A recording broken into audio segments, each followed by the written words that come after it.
ಡಿ.ಕೆ ಶಿವಕುಮಾರ್ ಅವರು ವಿರೋಧ ಇದೆ ಅಂತ ಸರ್. ಈಗಲೂ ಕೂಡ ಡಿ.ಕೆ ಶಿವಕುಮಾರ್ ಅವರು ಸುರ್ಜೇವಾಲಾ ಬಳಿ ಹೇಳಿದ್ದಾರೆ ನಮ್ಮ ವಿರೋಧ ಇದೆ, ಯಾರು ಈ ರೀತಿ ಹುಟ್ಟಾಕ್ತಾರೆ ಅನ್ನುವಂಥದ್ದು ಪತ್ತೆ ಹಚ್ಚಬೇಕು ಅನ್ನೋ ರೀತಿಯಲ್ಲೂ ಕೂಡ ಸುರ್ಜೇವಾಲಾ ಜೊತೆ ಮಾತಾಡಿದಾರೆ ಅಂತ. ಅದೆಲ್ಲ ನನಗೆ ಗೊತ್ತಿಲ್ಲಪ್ಪ, ಮಾಹಿತಿ ನಿಮ್ಮಿಂದಲೇ ನಾನು ತಿಳ್ಕೊಳ್ತಾ ಇರೋದು. ಸರ್ ಅವರು ಈಗ ಏನ್ ಹೇಳ್ತಾ ಇದಾರೆ ಅಂದ್ರೆ, ಈಗ ಅವರಿಗೆ ಮುಜುಗರ ತರಲಿಕ್ಕೆ ಅಥವಾ ಅವರಿಗೆ ಇದು ಮಾಡ್ಲಿಕ್ಕೋಸ್ಕರ ಈ ತರದ್ದು ಹುಟ್ಟಾಕಿದ್ದಾರೆ. ಏನು ಅವ್ರಿಗೇನು ಮುಜುಗರ ಆಗ್ತದೆ? ಈಗ ಅವ್ರಿಗೆ ಮುಜುಗರ ಏನು? ಒಂದು ಡಿ.ಸಿ.ಎಂ ಇದಾರೆ, ಈಗ ಅದು 3 ಜನಕ್ಕೆ ಕೊಟ್ಟರೆ ತಮ್ಮ ಅಧಿಕಾರ ಕಡಿಮೆ ಆಗುತ್ತೆ. ಏನು ಅವ್ರ ಪೋರ್ಟ್ಫೋಲಿಯೋ ಇವ್ರು ಕಿತ್ಕೊಳ್ತಾರ ಅಂತ?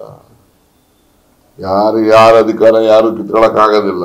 ಏನು ಡಿ.ಸಿ.ಎಂ ಅಂದಾಕ್ಷಣಕ್ಕೆ ಏನು ಅವ್ರಿಗೇನು ಹೊಸ ಕಾನ್ಸ್ಟಿಟ್ಯೂಷನ್ ಅಲ್ಲಿ ಇಲ್ಲದೆ ಇರ್ತಕ್ಕಂಥ ಒಂದು ಪದವಿ ಅದು. ಆದ್ರೂ ಕೂಡ ಏನೋ ಒಂದು ಗೌರವದ ದೃಷ್ಟಿಯಿಂದ ಪಬ್ಲಿಕ್ ಕನ್ಸಂಪ್ಷನ್ಗೆ ಡಿ.ಸಿ.ಎಂ ಅಂತಂದ್ರೆ ನಮ್ಮ ಸಮುದಾಯದವ್ರಿಗೆ, ನಮಗೆ ಬೇಕಿರೋರಿಗೆ, ನಮ್ಮ ಮುಖಂಡರಿಗೆ ಒಂದು ಅವಕಾಶ ಕೊಟ್ಟಿದ್ದಾರೆ ಅಂತ ಜನರ ಸಮಾಧಾನಕ್ಕೆ ಆ ಒಂದು ಹುದ್ದೆಗಳ ಸೃಷ್ಟಿ ಆಗ್ತಕ್ಕಂಥದ್ದು. ಈಗ ಬಿಜೆಪಿನಲ್ಲಿ ಇದ್ದಾಗಲೂ ಕೂಡ ಅಶ್ವಥ್ ನಾರಾಯಣ ಇದ್ರು, ಈಶ್ವರಪ್ಪ ಇದ್ರು, ಕಾರಜೋಳ ಇದ್ರು, ಎಲ್ಲ ಇದ್ರಲ್ಲ ಆಗ್ಲೂನೆ.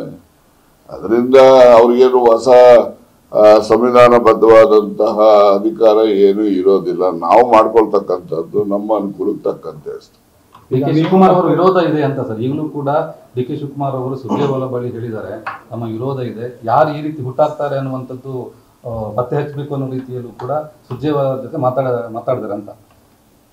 ಅದೆಲ್ಲ ನನಗೆ ಗೊತ್ತಿಲ್ಲಪ್ಪ, ಮಾಹಿತಿ ನಿಮ್ಮಿಂದಲೇ ನಾನು ತಿಳ್ಕೊಳ್ತಾ ಇರೋದು.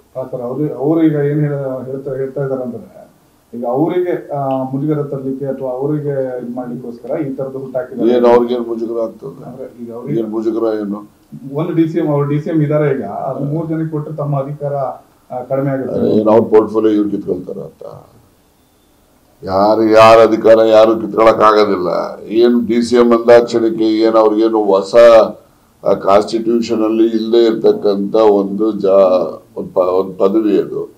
ಆದ್ರೂ ಕೂಡ ಏನೋ ಒಂದು ಗೌರವದ ದೃಷ್ಟಿಯಿಂದ ಪಬ್ಲಿಕ್ ಕನ್ಸಂಪ್ಷನ್ಗೆ ಡಿ.ಸಿ.ಎಂ ಅಂತಂದ್ರೆ ನಮ್ಮ ಸಮುದಾಯದವ್ರಿಗೆ, ನಮಗೆ ಬೇಕಿರೋರಿಗೆ, ನಮ್ಮ ಮುಖಂಡರಿಗೆ ಒಂದು ಅವಕಾಶ ಕೊಟ್ಟಿದ್ದಾರೆ ಅಂತ ಜನರ ಸಮಾಧಾನಕ್ಕೆ ಆ ಒಂದು ಹುದ್ದೆಗಳ ಸೃಷ್ಟಿ ಆಗ್ತಕ್ಕಂಥದ್ದು.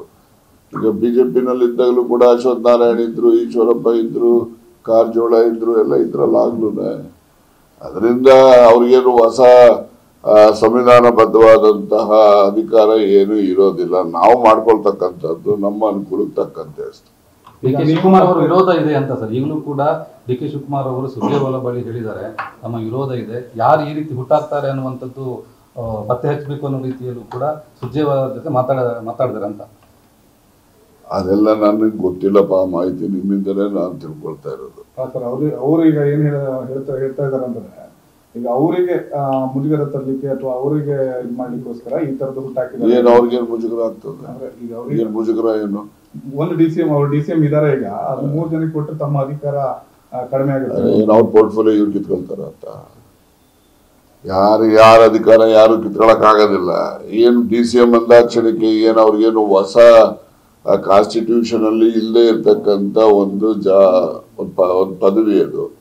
ಆದ್ರೂ ಕೂಡ ಏನೋ ಒಂದು ಗೌರವದ ದೃಷ್ಟಿಯಿಂದ ಪಬ್ಲಿಕ್ ಕನ್ಸಂಪ್ಷನ್ಗೆ ಡಿ.ಸಿ.ಎಂ ಅಂತಂದ್ರೆ ನಮ್ಮ ಸಮುದಾಯದವ್ರಿಗೆ, ನಮಗೆ ಬೇಕಿರೋರಿಗೆ, ನಮ್ಮ ಮುಖಂಡರಿಗೆ ಒಂದು ಅವಕಾಶ ಕೊಟ್ಟಿದ್ದಾರೆ ಅಂತ ಜನರ ಸಮಾಧಾನಕ್ಕೆ ಆ ಒಂದು ಹುದ್ದೆಗಳ ಸೃಷ್ಟಿ ಆಗ್ತಕ್ಕಂಥದ್ದು. ಈಗ ಬಿಜೆಪಿನಲ್ಲಿ ಇದ್ದಾಗಲೂ ಕೂಡ ಅಶ್ವಥ್ ನಾರಾಯಣ ಇದ್ರು, ಈಶ್ವರಪ್ಪ ಇದ್ರು, ಕಾರಜೋಳ ಇದ್ರು, ಎಲ್ಲ ಇದ್ರಲ್ಲ ಆಗ್ಲೂನೆ. ಅದರಿಂದ ಅವ್ರಿಗೇನು ಹೊಸ ಸಂವಿಧಾನಬದ್ಧವಾದಂತಹ ಅಧಿಕಾರ ಏನು ಇರೋದಿಲ್ಲ. ನಾವು ಮಾಡ್ಕೊಳ್ತಕ್ಕಂಥದ್ದು ನಮ್ಮ ಅನುಕೂಲಕ್ಕೆ ತಕ್ಕಂತೆ ಅಷ್ಟೇ. ಕನ್ನಡಿಗರ ಮೆಚ್ಚಿನ ನಿಮ್ಮ ನ್ಯೂಸ್ 18 ಕನ್ನಡ ಈಗ ವಾಟ್ಸ್ಆಪ್ನಲ್ಲಿಯೂ ಲಭ್ಯ. ಕರ್ನಾಟಕ ಮತ್ತು ದೇಶ ವಿದೇಶದ 360 ಡಿಗ್ರಿ ಸುದ್ದಿ ವಿವರವನ್ನ ನೀವು ನಿಮ್ಮ ಕೈ ಬೆರಳುಗಳಲ್ಲಿಯೇ ಪಡೆಯೋದಿಕ್ಕೆ ಈ QR ಕೋಡ್ ಅನ್ನು ಸ್ಕ್ಯಾನ್ ಮಾಡಿ. ನಮ್ಮ ಚಾನೆಲ್ ಅನ್ನು ಫಾಲೋ ಮಾಡಿ, ನೋಟಿಫಿಕೇಶನ್ ಆನ್ ಮಾಡಿ.